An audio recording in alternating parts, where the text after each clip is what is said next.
And Arnie Sherman. You're listening to What Do You Know on Newstalk KGVO, AM 1290 and 98.3 FM.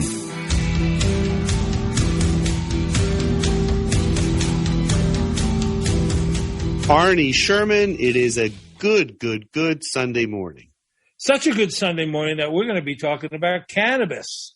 You know, for our listeners, everybody knows that January 1st, cannabis has become legal as a recreational supplement, right? That we can get from dispensaries all over Missoula, and there's a lot to discuss about that. I've seen that we've already had in the first month alone almost $23 million in sales. That's more than $20 in sales per every man, woman, and child in the state, and it's generated $3 million in tax money that's going to be used for drug treatment and other sorts of things. So it's a win-win sort of across the board for everyone. And Missoula has something like 56 dispensaries. There's some number of dispensaries that they have. Yeah, most of them are limited in terms of their growing capabilities. So we need, a lot to cover the masses. But we're going to be discussing everything cannabis with someone that you know because, you've worked with him over the years, Richard Eggers. Right, Richard Eggers from Bitterroot Cannabis.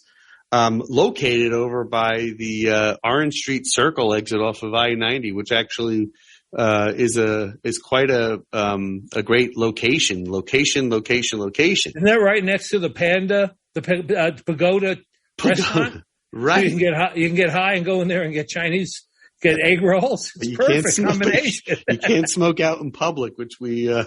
That's right. We'll talk to him about that. Right. But, I don't know what the rules are, but all I know is that after you do it, you want egg rolls and Cheetos. There's a gas station right next to that gas station. Perfect place to go shopping.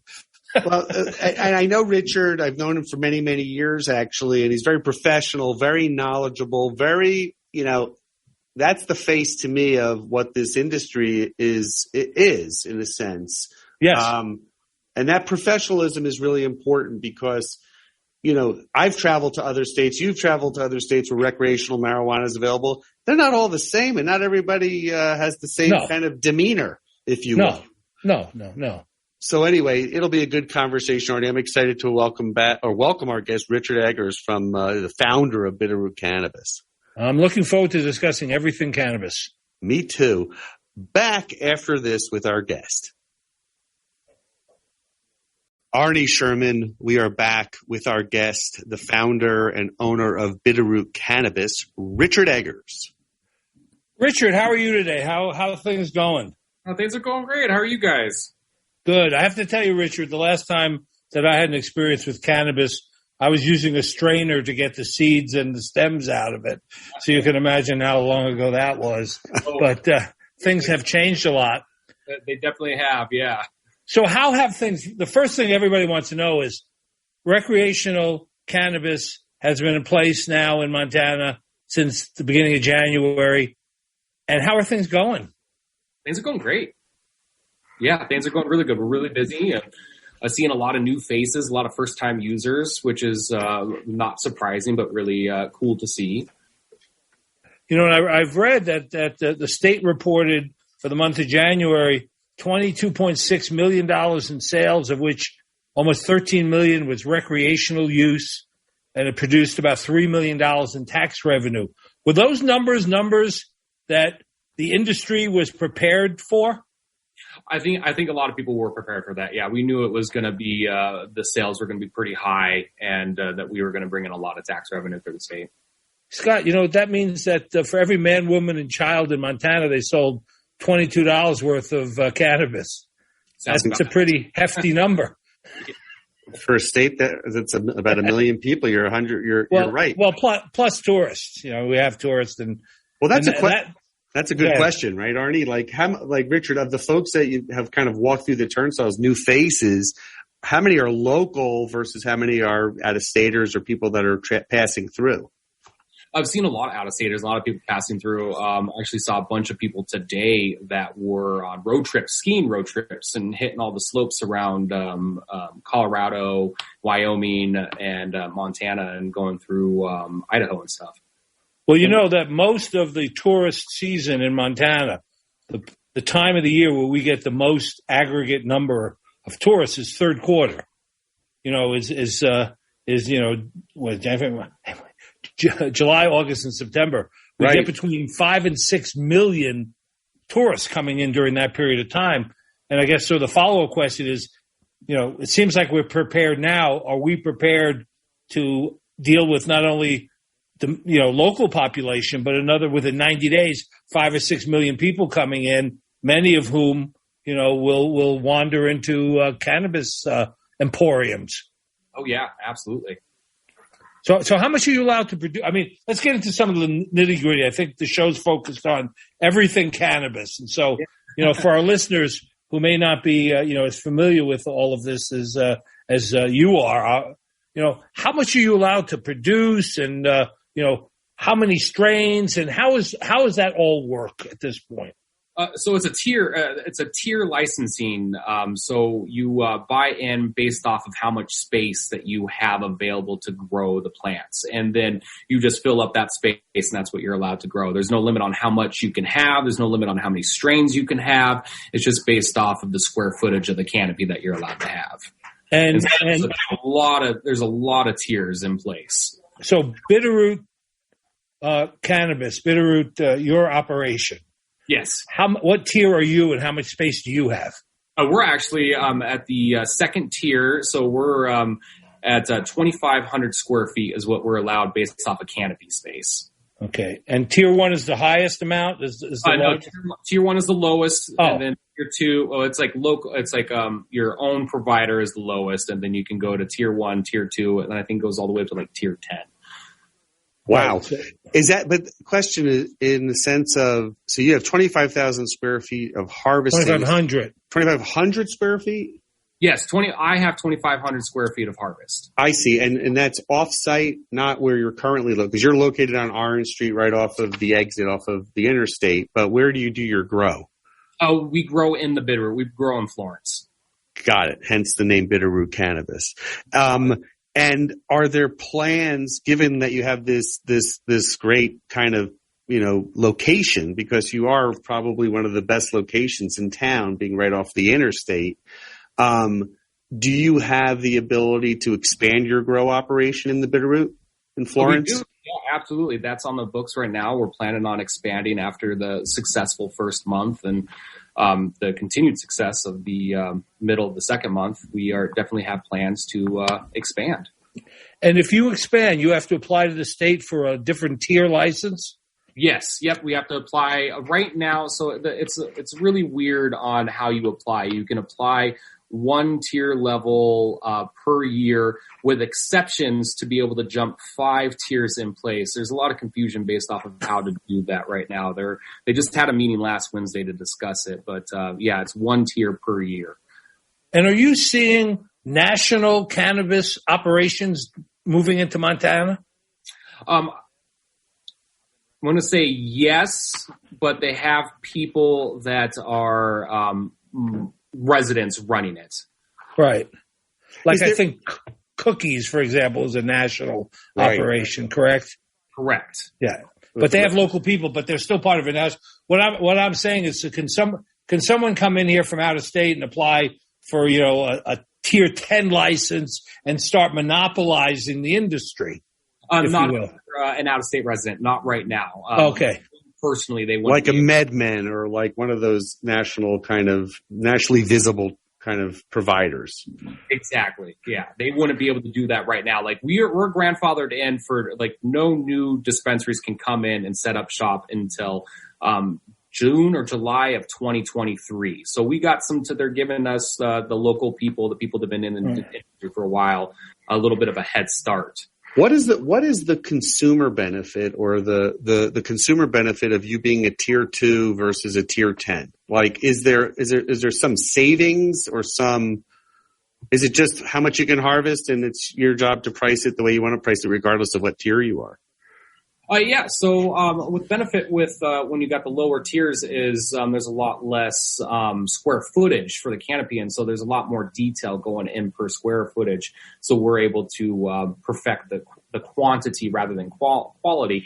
When you get up into the like the tier 12 licenses, it's like 50,000 square feet. So you have so much more room to cover and so many more people that you have to hire to cover all this. And of course, the overhead goes up, and I'm sure the cost of cannabis will go up. So definitely the benefit is lower cost and higher quality. So is it like it's equivalent to, let's say, a small kind of coffee shop or barista versus a Starbucks, right? Where you have your own beans, your own kind of way of brewing and of serving it up. And that's your calling card, so to speak. That's your brand. Yeah, absolutely. Is there a brand that Bitterroot Cannabis has that, let's say, others don't have? Or is there some kind of way you position yourself differently? Yeah, the edibles that we make are our own recipes that my wife and I have been perfecting since we got into the industry back in 2009 in the medical industry. And then a lot of our strains too are strains that we crossbred ourselves that other providers don't have, because we haven't released the seeds or the clones out to the public or into the industry at all. So we do have things that other providers don't have. So for 12 years, you were doing mostly medical marijuana. Yes, correct. Montana. And now you're able to branch out. And I'm assuming that because you can get into recreational, there are some different strains and there's some different edibles that you're producing that are more oriented towards, a consumer, a general consumer rather than a medical consumer. Yeah, absolutely. Yeah, we definitely have some lower dose cannabis that I like to offer to people who've never consumed before, so they're not completely floored or having a really uncomfortable experience with it. And it's a nice, mellow, easy step into consumption. Right. For our listeners, obviously, who are familiar with this, they would understand it. For those that aren't, there's some balance between THC, which is the psychoactive element to cannabis, and the CBD part of it, which is more oriented towards, pain control and dealing with, people that have fibromyalgia or arthritis or other medical issues that are looking for maybe more of a, more CBD in it rather than THC. So you're developing, different, strains based on what impact and what effect they have on the consumers, right? Yeah, absolutely. Yeah, definitely. Yeah. No, Arnie, please go. We're fascinated by this. So on 2,500 square feet, how often what's the life cycle of a plant? How long does it take the plant to grow, harvest, and then, plant and produce others? So I generally, based off of time alone, it's a plant's life cycle from clone to finish is 6 months.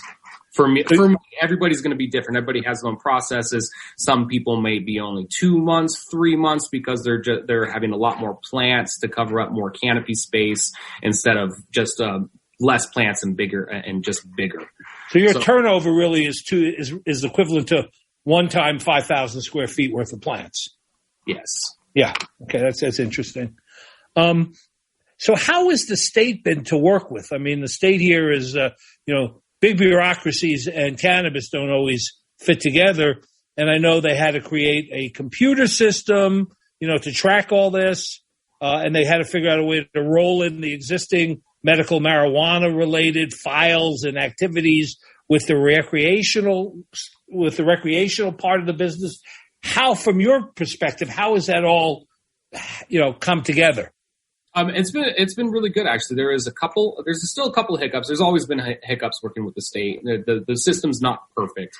We've had issues in the past, and they're really, they work with us on those issues. When it transferred over recreational, it was pretty smooth. It was, we were a little concerned that, we didn't know how they were going to track. I didn't know how they were going to track, and they didn't know how they were going to track when I talked to them, up to a week before we went recreational. So we were like, how do we record these sales? Because in the law, it says we're supposed to record the sales. And right up to a week, they told us, well, here, this is how you're going to do it. So we had all this time since it passed until it went into effect of how we were going to do it. But it worked good. Everything was smooth, and it's been smooth so far, and not a lot of hiccups at all. And what has been the evolution of the banking relationships? I mean, it's come a long way. Yeah, it's come a long way. We went for the longest time without having the ability to bank at all, and that was really tough. But we were thankful to get into a program. I can't say what it is because I signed an NDA, but we were able to get into a startup program to be able to bank legally, and that's been really helpful for us. So will the banking allow customers to use credit cards, or they're all going to still need to pay in cash? Still cash, because it's still federally illegal, and they base that off of the credit card and debit card companies themselves. Right. So from transitioning to medicinal to recreational, how, I imagine you built up a nice clientele over the last several years of medicinal clients, right? And then that started to loosen and people could take their medicinal card to any provider.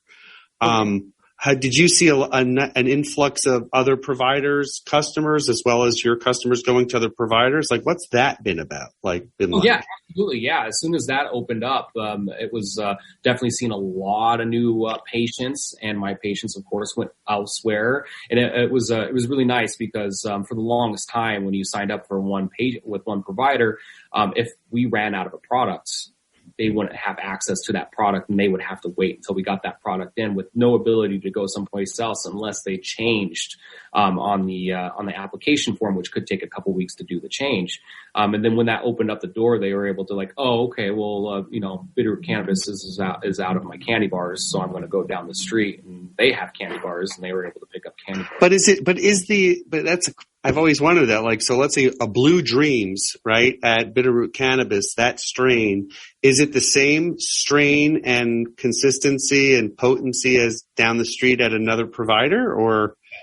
I would say no, unless those two providers traded clones and got the same clones, I would say it's not the same. So everybody has a different version of a popular strain. Absolutely. And even if they have the same clones, depending on the grow style, those strains could be, the growing techniques can make that batch completely different than one other provider who grew it. Right. Not all oranges are the same. Not all apples are the same, right? Yeah. Not all OG Kushes are the same.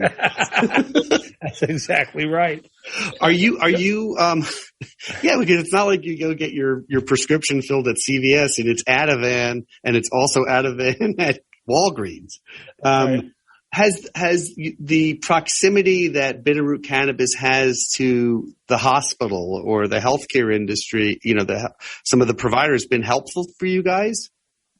Not a lot of people say exactly where they're coming from when they come in. But we have had a couple that were like, well, I was just over here at Providence and I saw your sign when I was coming out to the parking lot and decided to swing by. But not everybody's pretty adamant about sharing their medical visits. Of course. So, Richard, I'm a customer. I'm walking in the door for the first time. Walk me through, what happens? What am I allowed to buy? How much am I allowed to buy? What are all the parameters of recreational consumer aspect of the business? Yeah, absolutely. So you walk in, and of course, we're going to greet you with a big smile, friendly hello, ask you for your ID, make sure it's valid. You have to have valid ID. And then we have a loyalty program. We sign you in with your name and your birth date. So on your birthday, you can come in and get a discount on a joint or an edible of your choice. And then we walk you through all of the products that we have. We have menus set up, and you get a limit to an ounce a day of flour, and then equivalent of 800 milligrams of edibles or 8 grams of concentrate is what you're legally allowed to get in any mix match form. And per day? Per day, yep, per day. Well, in the law, it says you're an ounce per day, 5 ounces per month is what you're legally allowed to purchase. But there's no tracking going on when it comes to a recreational consumer. When we input the sale for tracking, it's as you're just put in there as a consumer, and that's it. There's no name, there's no license put into it at all. And so, if you wanted to, you can go down, come here, get an ounce, go down to the next place and get an ounce, and so on and so forth. This is a question I've had. So, what's the frequency of a visit? Is it 3 times a month? Is it 5 times a month? And does it just vary? But what's your average of your recreation? Average is like once a week. Once a week, so 4 times a month. And the benefit of 4 times a month is they obviously get hit payday or they get a check, so they have more money, right? Versus going in 1 time a month and picking up a month's worth. Like I'm trying to understand what guides the thing. Is it pretty much when money comes in? Is there like a benefit to have you store it because it's fresher, it's in a more controlled environment versus them that would put it in a refrigerator? Tell me, I don't know any of this, so I'm sorry to sound so naive, but you're fine. Yeah, definitely. No, it really just varies. It definitely paydays definitely affect the frequency of the people that we get. And then like one person will come in and there are 4 times visits. Their first day of the month, they're going to get like, an ounce or a half ounce, going to get a large amount. And then they're going to run out and they're not going to have the cash. And so they're going to come in and grab a couple grams here and there to hold themselves off to the next payday. And so it definitely varies. Or if they have a hot date. Or if they have a hot date, yeah. Or there's a concert in town, or absolutely.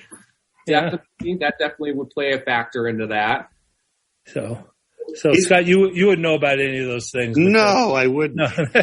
Is there a benefit to like having when someone comes at the beginning of the month, they load up, let's say, they stock up, and then let's say they come back the week after or the week after, are they traditionally buying less throughout the month, or are they still buying the same amount that they did at the beginning of the month?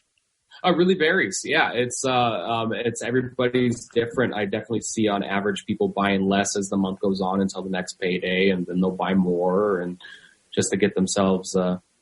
So for our unaware consumers out there, how much on average does an ounce cost? And if you were rolling, joints, how many joints do you get out of an ounce? So an average joint costs, an average ounce costs anywhere from $150 to $200 before taxes. There's 23% tax in Missoula right now. And then, depending on how big your joints are, if you're just doing a normal half-gram joint, you're going to get 56 joints off an ounce. Right. That's a lot, Arnie. That's a lot in a week. Oh, yeah. If you're a big smoker and you love your blunts or your cones, you're going to get like 14 or 20. Right. But it must be so nice to deal with like customers that are all kind of like mellow. Like nobody's ever in a road rage scenario at Bitterroot Cannabis, right? Oh, man. The customers have been amazing. It's great. Everybody comes in, they're smiling, they're happy. We get the really excited people that just jazz me up. They're great to work with. They're just so happy that they can just walk in and everything's cool. They don't have to worry. They can get their cannabis and they can leave, and it's just legally, and it's been really cool. I think tourists also appreciate the fact that they can enjoy the beauty of Montana and all that it has to offer, but also be able to get their cannabis because they enjoy that as part of their vacation or their trip or whatever. It's part of their life, and they don't have to fly in with it or take it across state lines. Well, most states still don't have recreational cannabis. So a lot of people come here from, places where they can't get it. And it's like a part of the experience about being in Montana. You could just walk in and get it. To some people, if you're living in a state where it's not legal, and some places there isn't even medical marijuana that's readily available, it's a complicated process to get it from friends, and the quality is always at risk, and blah blah blah blah blah. It's like the old days. Oh yeah, yeah. Some guy behind Walgreens by the dumpster. Yeah, exactly. And yeah, absolutely. Better not ask what it is. And, right. Well, there are 2 adjacent states that butt up to Montana, Wyoming what was it? Wyoming and Idaho you can't get it. You'd have to go into Washington, at least to the west. Oh yeah, right? Washington. There's 32 states where it's not legal recreational marijuana. Still a majority of the country. So it's amazing. A lot of people come here from those states in particular because those are usually more conservative states, or they're the middle Midwestern states, and they're coming out to Montana, the old Rocky Mountain High kind of thing. Oh, yeah, Rocky Mountain High, absolutely. And they can get it here when they show up. Well, Texas, as we know, a huge influx of people coming in from Texas is big. Probably one or two market, feeder markets. Are employees allowed by law? I mean, it's not to smoke during the day while they're working. Some places do. We don't here. Number one is the place that we rent out. We've signed a lease agreement. There's no consumption of cannabis on the grounds. Mm-hmm. Also, we like to have a clear head here. So, because we are dealing with cash, we're dealing with customers, so we want to make sure that we're getting the right information to people, getting the right change back to people, and everything, and the right products and stuff like that. Under the current iteration of the recreational use law, are you allowed to have a lounge in your facility where people can smoke on the premise if customers can smoke on the premise? No. So there is consumption of cannabis is illegal in the public view. So I would think anywhere that the public can enter would be public view. And then if you're around other people, I guess some people can get around with loopholes by saying it's a club and there's a fence or there's another room, and so it's beyond legal view. But there's also the smoking law in Montana. There is no smoking indoors, and so that would play a role too. So there's definitely, I'd say no, but there's definitely probably some loopholes out there where people are. Right. I noticed in places like Seattle, Washington, they have some places where there are a lounge attached to it where people can smoke on premise. Was our law crafted based on another state? Did we use another state as a model for Montana? Yes. Yep. Absolutely. They definitely took some stuff from Colorado on Colorado's law. Which actually begs the question, as you were kind of contemplating first going into medicinal and then recreational, did you do any market research of your own and kind of go to Colorado, check out what they're doing in Colorado or Washington State to say, hey, I like what they do over here at this place, but not at this place? Oh, absolutely. Yeah. When Washington legalized, I definitely went over to Spokane. Checked out Spokane, went over to Kent, Washington, went over to Seattle, of course, for Hemp Fest. After they legalized, there's a lot of vendors over there, a lot of dispensaries over there. We went and checked out the new and up and coming products and checked out the dispensaries to see what we liked and what we didn't like. And there's definitely places where we felt really, really uncomfortable, and we were like, we're definitely not going to do this. Sure. We felt comfortable, and we were like, okay, this is homey, this is comfortable. I can walk in here and feel comfortable talking to the bud tenders and stuff like that. There in Las Vegas, there are some cannabis superstores. Mm. I actually went into one. There was one called Area 13, I think it's called. Oh, yeah. And it was the size of a Costco, literally. It had a coffee shop inside. You walked in the door, they gave you a buzzer till a cannabis counselor was available to wait on you.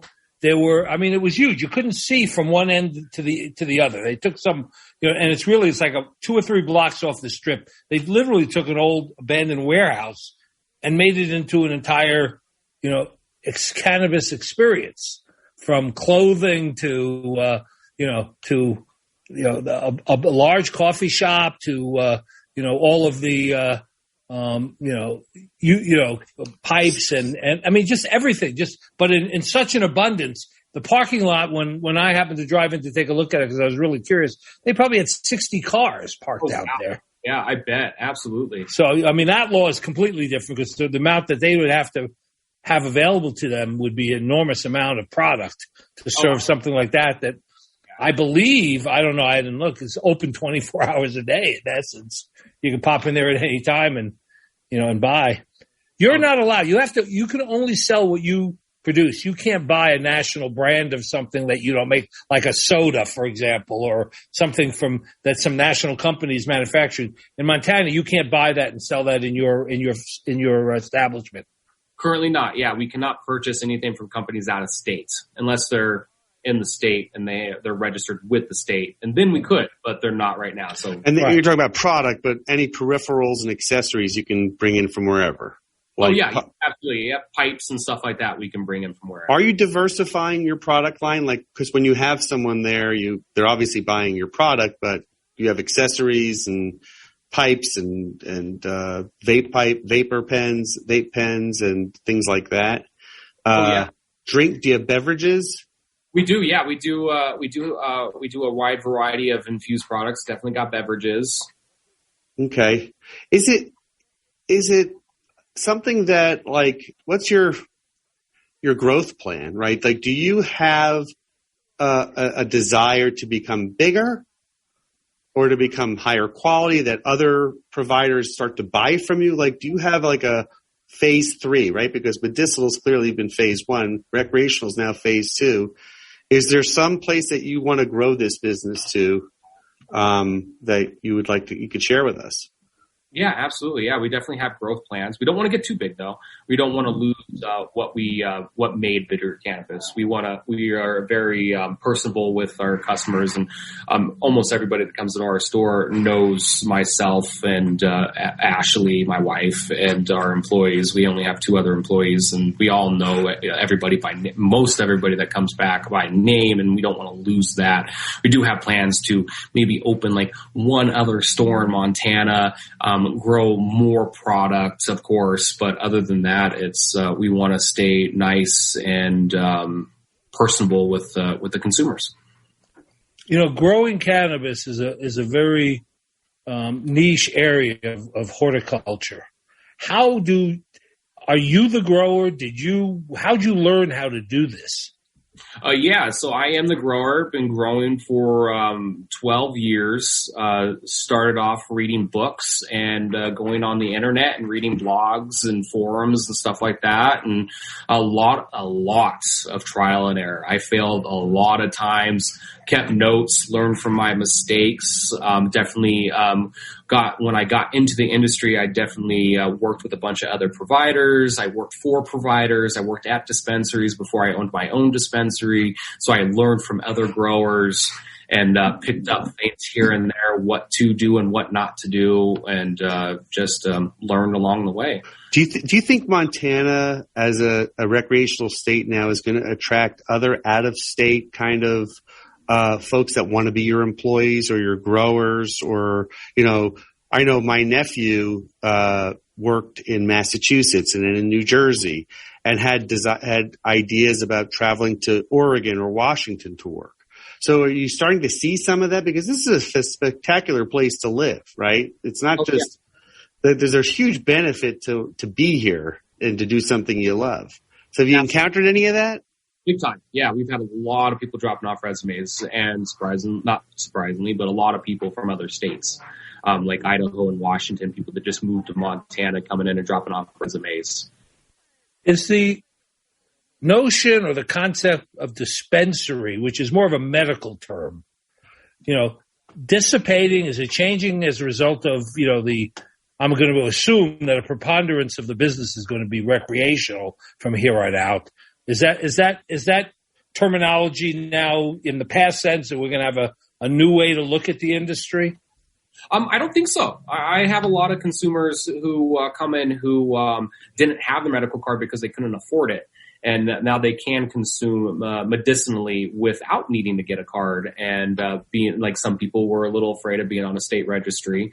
And so now they can come and they can ask questions about, sleep aid and muscle relaxations and pain relievers and stuff like that. So I think it's expanded the industry, but I think in whole, the industry is going to stay the same. And what's sort of the breakdown about how much of your inventory is devoted to, or the customer interest? I mean, it also obviously depends on, it's matching supply and demand. So how much of the demand is in, smokable product, edible product, tinctures, the other kind of thing? What's the sort of the pie chart of that? Oh yeah, demand is really high for number one, concentrates. We are almost sold out of all of our concentrates and went super fast. Edibles are number 2. We made 6-month batches just to prep. We're like, 6 months are going to do it. We've already sold out of some of our 6-month batches already.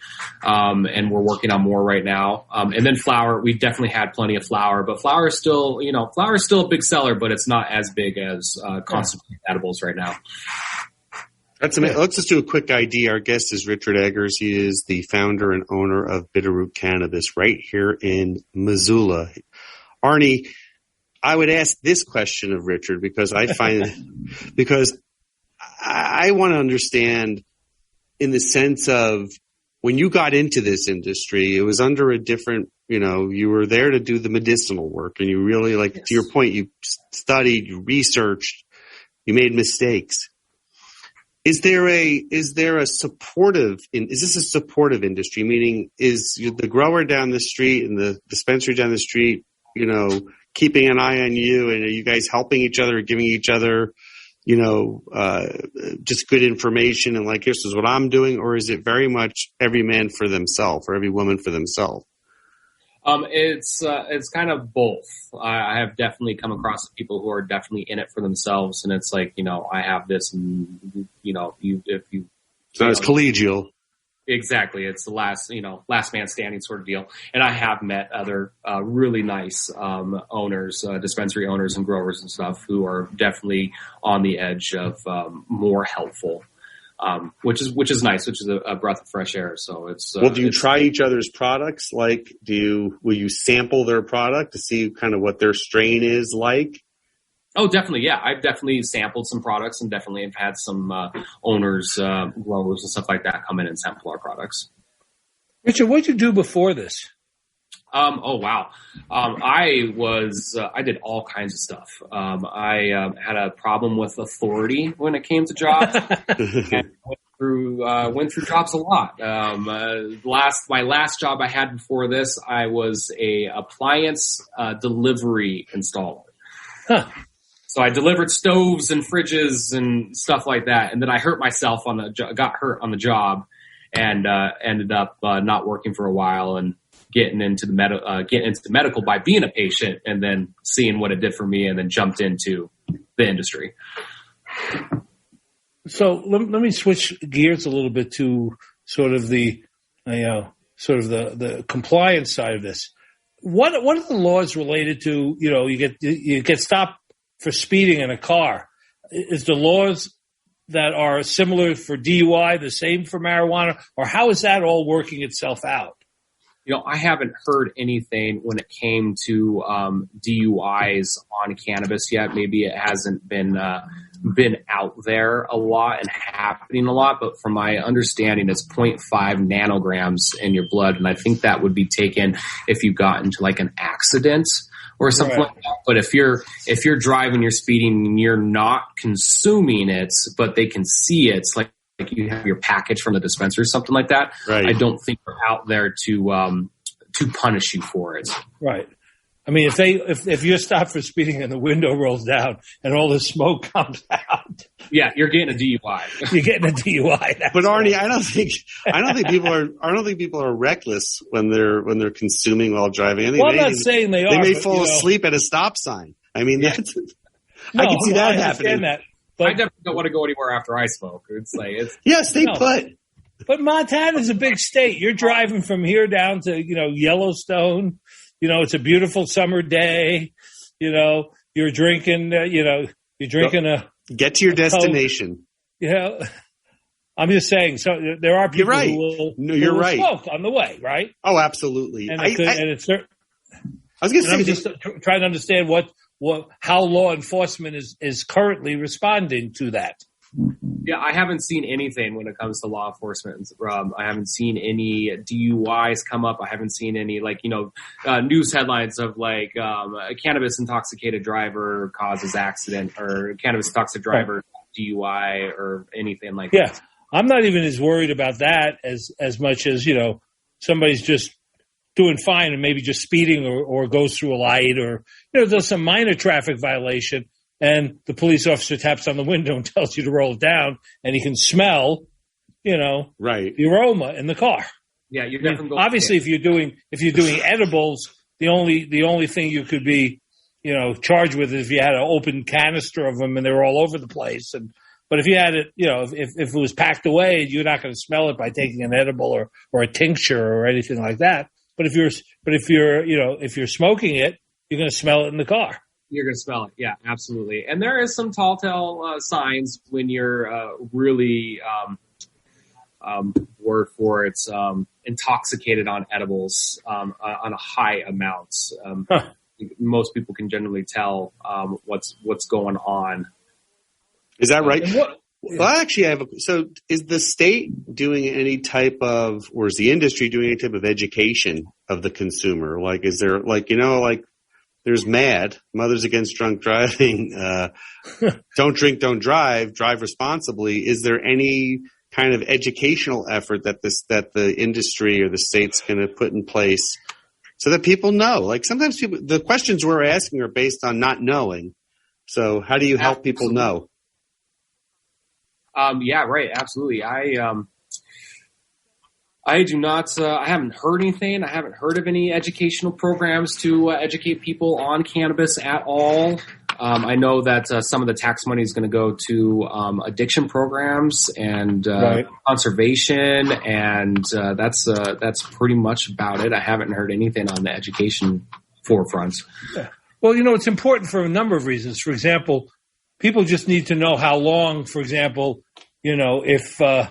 if you're smoking a joint or taking a tincture or doing an edible, how long does it take until you're affected by it? Yeah, absolutely. And yeah, we do have those. It's actually on our packaging when it comes to edibles, and when it comes to smoking, the compliance packaging does say, hey, this product takes this long to take effect.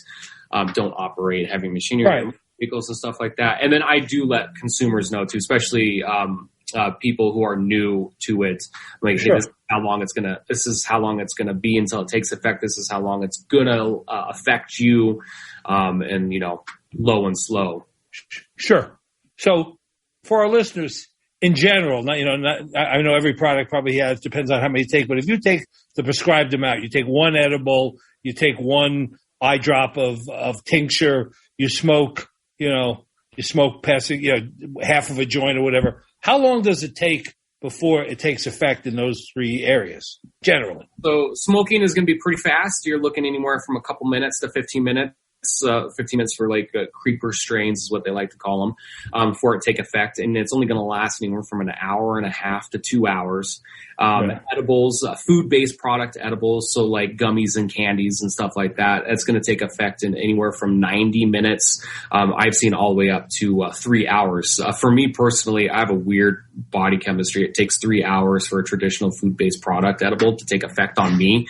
And then it lasts anywhere from 4 to 8 hours. It lasts a really long time for me, so I have to be really careful, even though I've been consuming for a pretty long time.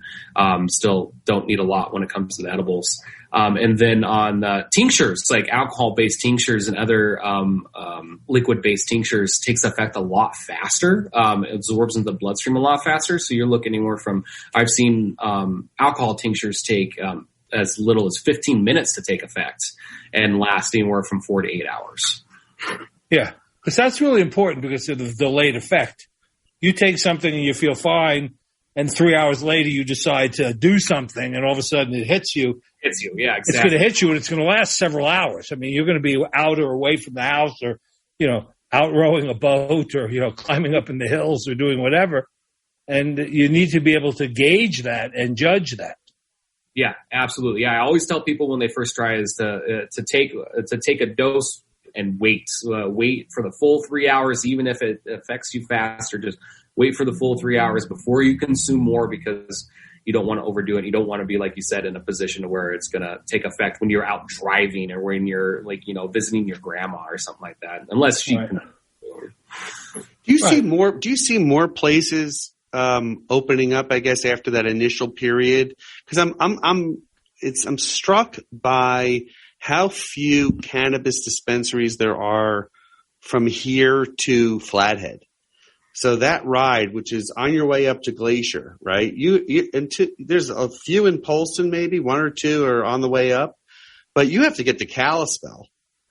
where you see any kind of concentration of dispensaries. Well, one of the issues related to that, Scott, has been the provisions and the restrictions or the rules that they imposed on the, on the Native American communities' establishment of dispensaries. Right. They're under a different set of, as I understand it, a different set of and maybe more restrictive rules in applying for licensing. And, that whole area is, pretty much part of, the Native American, topography. Yeah, tribal lands. Yeah, absolutely. Yeah. The tribal lands issue has a separate set of issues, and I think they feel they're being treated unfairly by more restrictions on them than general public. And I'm not sure what they're based on, and I haven't researched it all, but I know that there's some difference that they're not completely happy with at this point. So that might be part of it.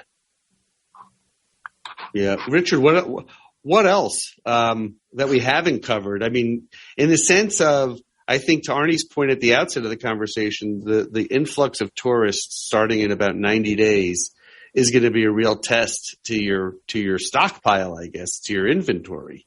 Yeah, absolutely. Your ability to replenish.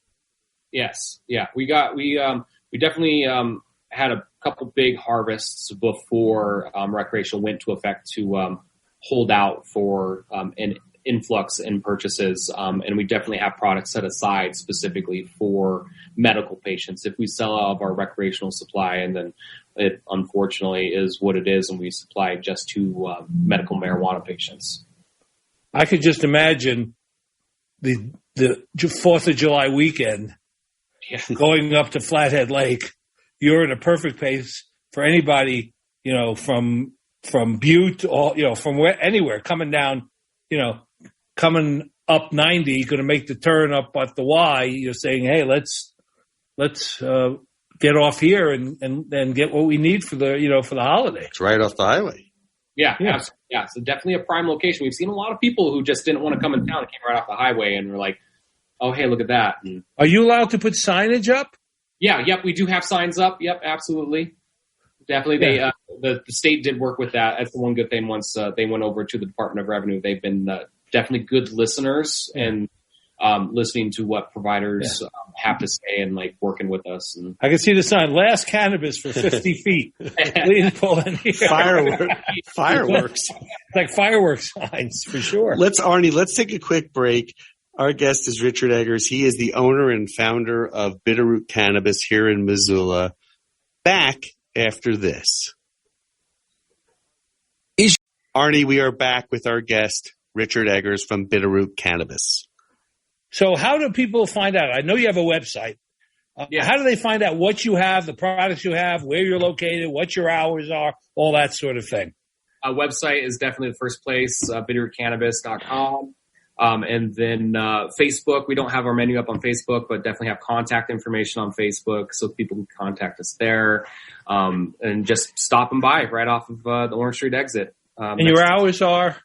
We're open 7 days a week from 9 a.m. to 8 p.m. And 8 p.m. is the state limit on when you can be open. Isn't that correct?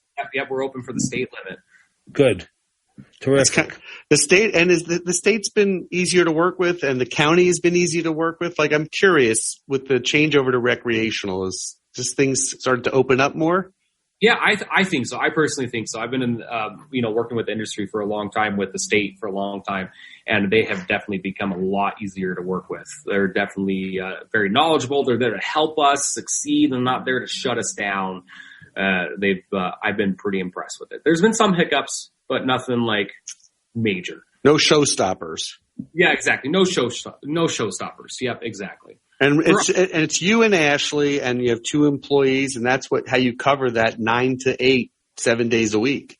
Yeah, exactly. Yep. Alex and Nate, they're definitely big helps for us, and definitely help us cover those hours. The last word I want to share with Richard is that in a previous life, I worked with a guy who was the manager for a brewer in Shipley, who had one song, but one song that's relevant to our topic, which was "One Toke Over the Line, Sweet Jesus," was the hit song from Brewer and Shipley back in the 1970s. So That's my tie into this. Well, you know what, Arnie? What?